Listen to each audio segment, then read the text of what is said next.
I really left a little bit out on the table still last week. When I saw on Facebook that I preached 56 minutes, I thought, oh my word, how did those people endure that? Yeah, not going to do that this morning, okay? I'm going to go an hour and a half. No, I couldn't believe it. That's an eye-opener because the time just flies when I'm up here. It really does. And yeah, I can read a clock. I just choose not to. So I want to give you a few things. Remember, we were looking at fasting from the perspective of what and how God approves of it. I call it a practical guide to fasting. We found out several things. First of all, it's very private, very personal. Secondly, fasting and praying go together. Thirdly, the time in which you set aside to fast, it can be as few as 1 day and as many as 40. And then I kind of developed that a little bit and showed you some things. But there are some other things that I didn't share with you, and I just need to get through that. So once again, there in Matthew chapter 6, Jesus said in verse 18, when thou appear to fast, that thou appear not unto men to fast, but unto thy Father which is in secret, and thy Father which seeth in secret shall reward thee openly. So I need to just kind of, I don't know, it's kind of an addendum to what I preached last week, and I'm going to wrap it up really quick. Here's another thought. And I probably should have said it last week, but I really ran out of time. Fasting isn't for everybody. There are probably some folks that have health issues, and God knows that. He knows all about that. And so if fasting for any length of time would cause you discomfort, or if it would not be wise for you to fast, I think the Lord knows that. I do. And there's a lot of information I gave you about fasting, and certainly it kind of leads me into my second point. There have been several that have fasted for 40 days. In the late 1998, I believe, Dr. Bill Bright, Campus Crusade for Christ, of which I was a part of when I was at IU and Purdue. A great man, considered to be one of the bulwarks of our faith, especially to students and on the campuses, right? Well, he began a fast, and he began a 40-day fast. And while he was fasting, the Lord, he says, impressed upon him the need for our country to fast. And so he fasted for 40 days, and he supplemented his fast by drinking juices, drinking broths, low-calorie sports drinks. And so the fast was supplemented because he was calling for, by the year 2000, 2 million North Americans to fast for 40 days. Now, I looked high and low to find out if there was really any indication if that number of people did fast. What I did find to be true was this. There is a guide, 7 Steps to Fasting. It's a practical guide as to how you start fasting and that kind of thing.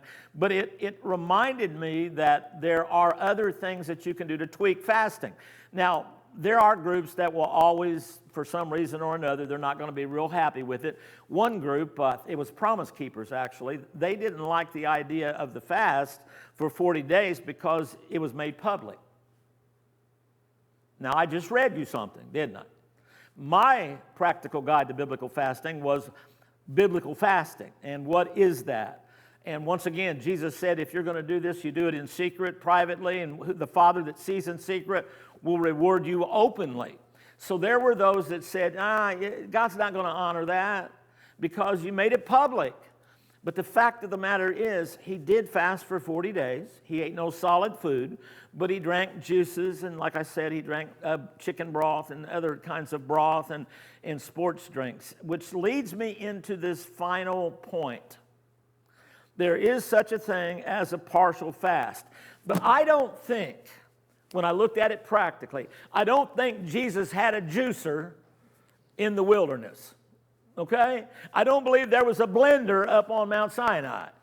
I don't think that Elijah traveled 40 days on Slim Fast.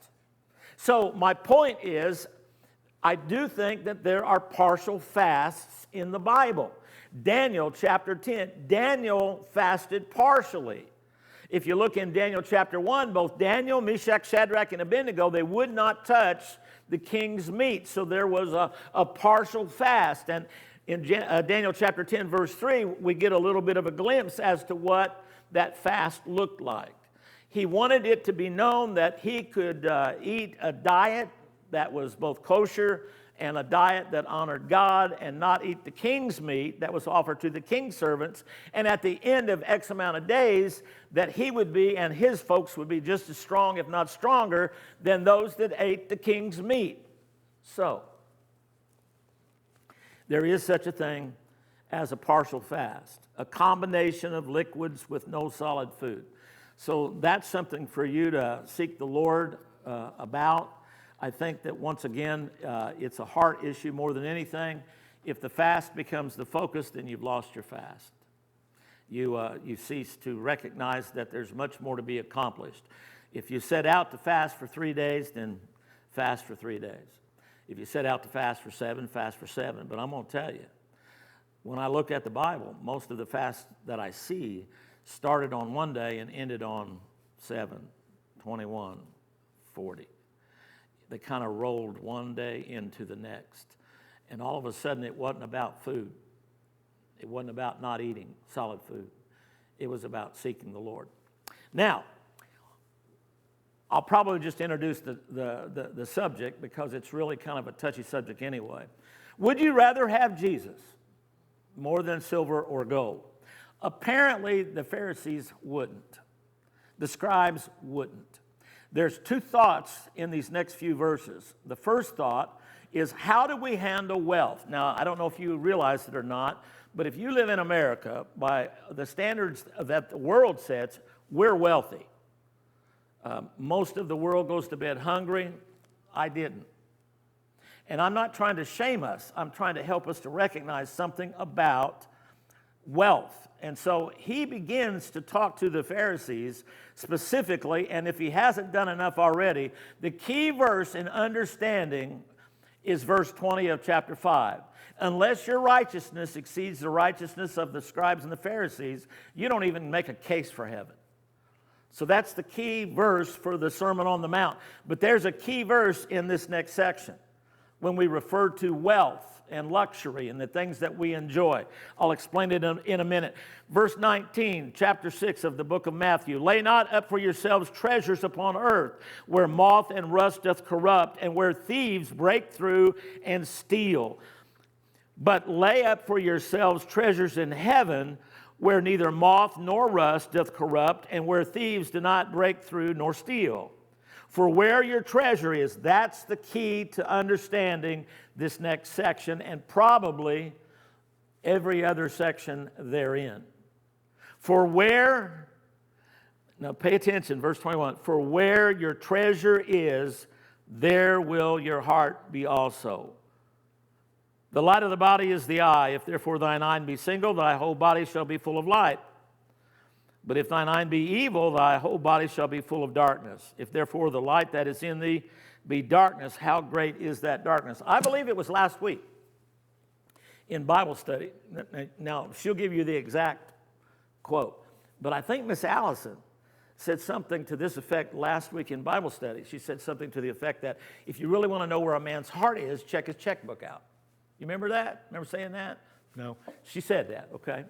And so I paid attention. And there is something to that. If you really want to know where your heart is, look at your checkbook. Hey, we all get hit pretty.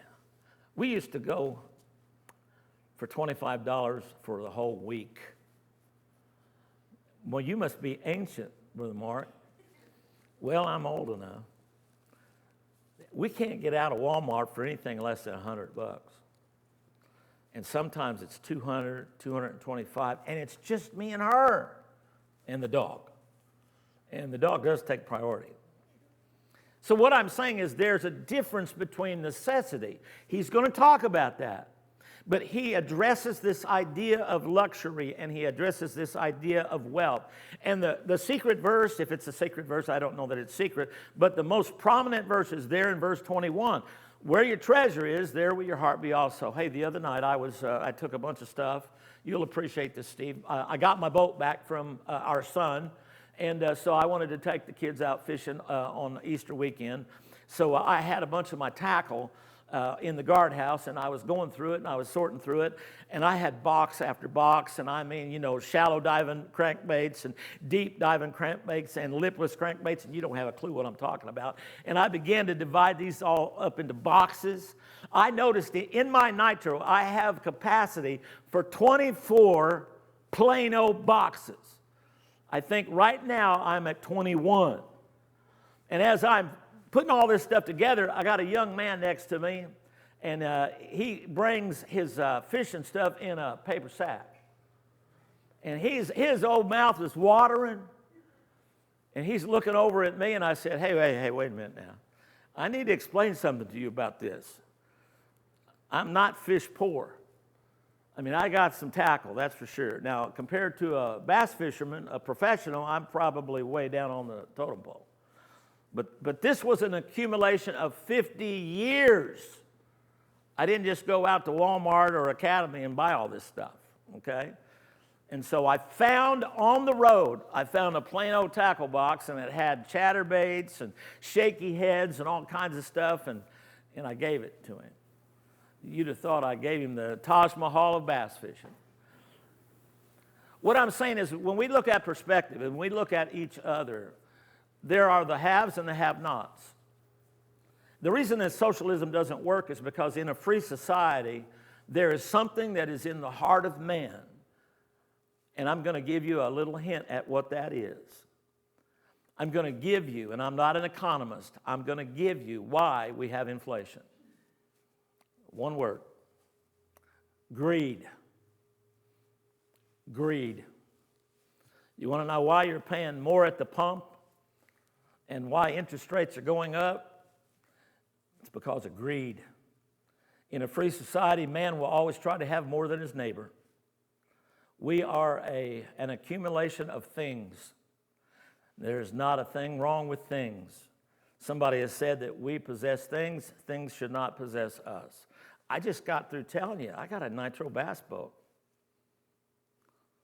Now, I had an old junker of a boat that we used for 33 years.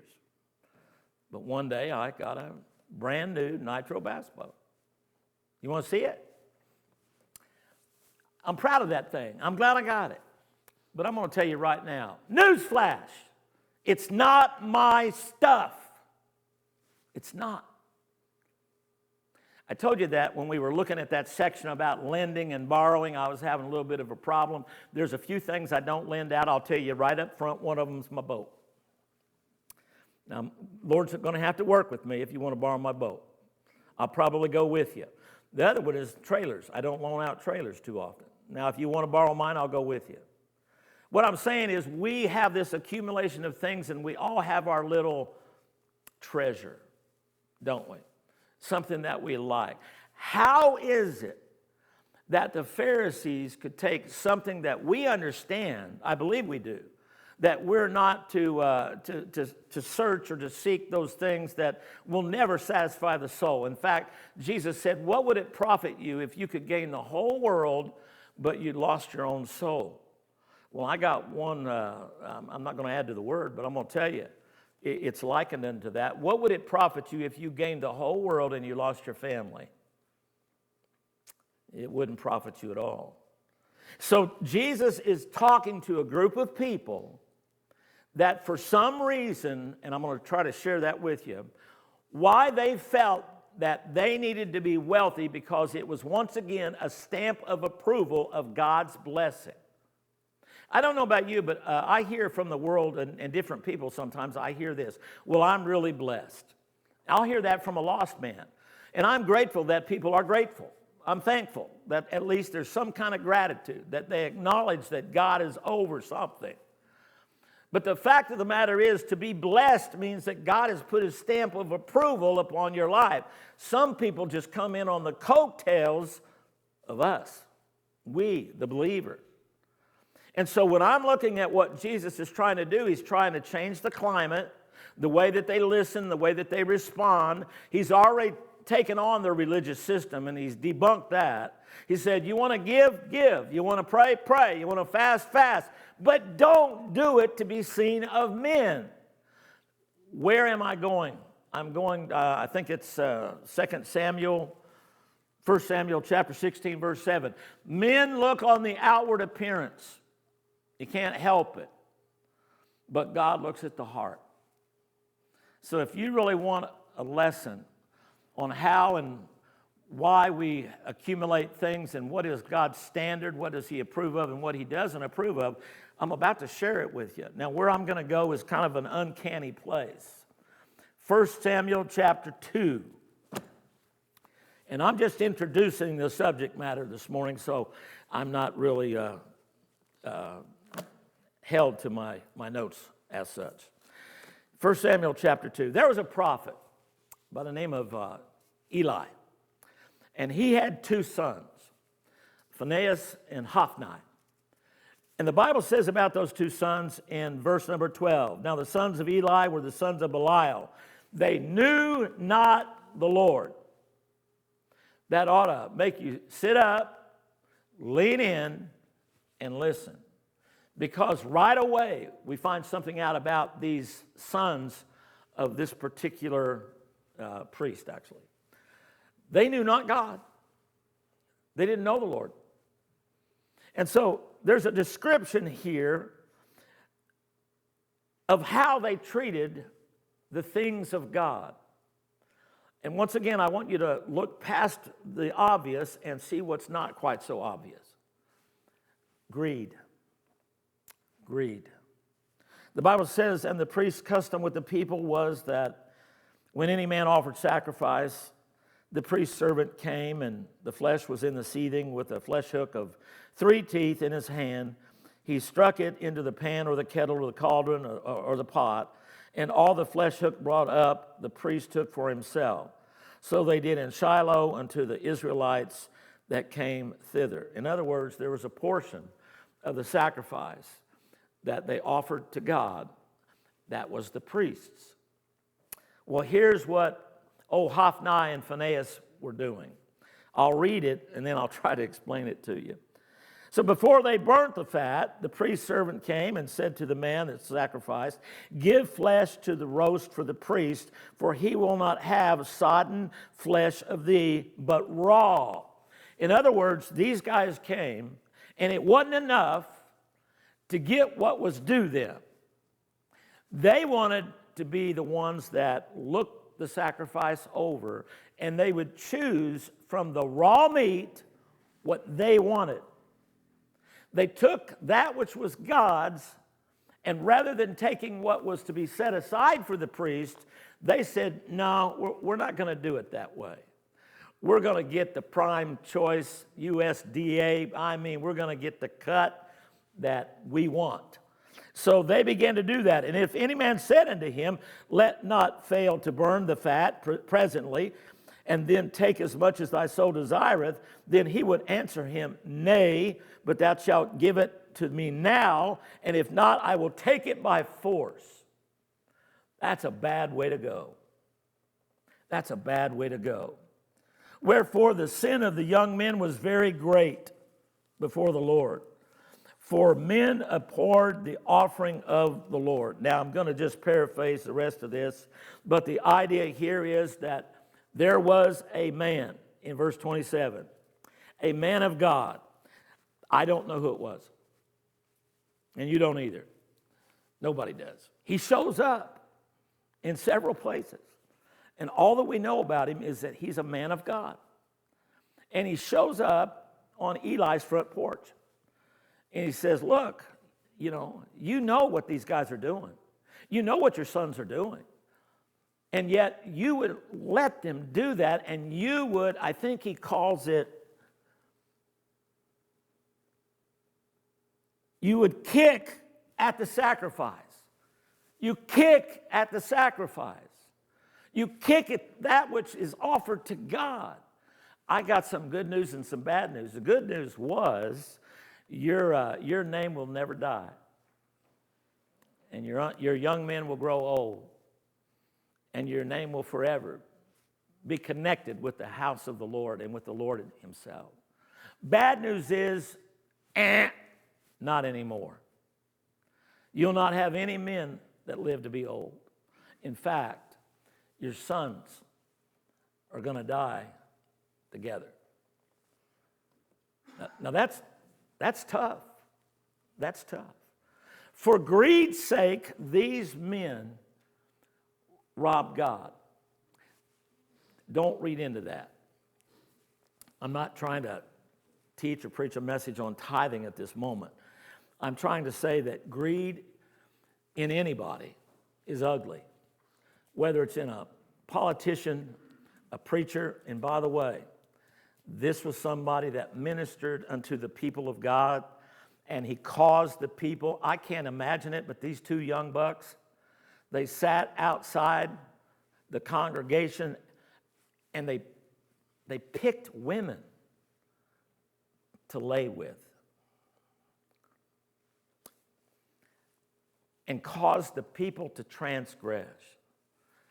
I'm not going to get off on TV preachers, but you know, we had a giant of the faith that was a TV preacher pass away last week, Dr. Charles Stanley.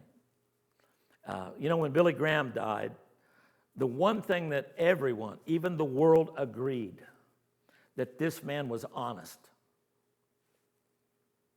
He was honest. He lived in a very modest cabin. Didn't have a lot of the frills that a lot of quote-unquote TV preachers have. In fact, he took a very base salary, his whole ministry. One of the things that I think is a plight to both the pastor and to the congregation is when we know or we suspect that behind it all, people get greedy. They get greedy in the pulpit and out of the pulpit. They take that which is God's and they take it for themselves. And so I'm going to share with you a message, but I'm only going to give you the title. You like that? And then we're going to dismiss. I told you I wasn't going to keep you long today. How do you go from Ichabod, which one of those men, their wife was pregnant. When they died, that child was born, and he was named Ichabod. It means the glory of God has departed. How do you go from the glory of God is departed to Ebenezer, which means hitherto the Lord hath helped us? How do you get from point A to point B? That's a good question. I'll share that with you next week. Lord, I pray that this morning we see that the heart has always been the issue. Our heart in both giving and fasting and praying, and Lord, in the things that, Lord, you consider to be important. You set a standard. You have an opinion about how we ought to treat wealth and how we ought to treat those things that the rest of the world might call luxury. You know that we have the need of things that in order for us to live life, we have to go to the store. We have to go to Kroger's and Walmart. And there are things that it besets us, Lord. And it behooves us to ask a question of ourselves. Where is my treasure? Where's my treasure? Because you've already given us a clue that where my treasure is, there my heart is also. And I pray for those that are honestly seeking your voice, that, Lord, that in the last couple of weeks they've been able to say, well, I maybe I didn't know that, and maybe the Lord wants more out of me, but I can say this, in all honesty, Lord, you never wanted anything less than our very best. And Lord, help us to be able to give that to you. I pray in Jesus' name, amen.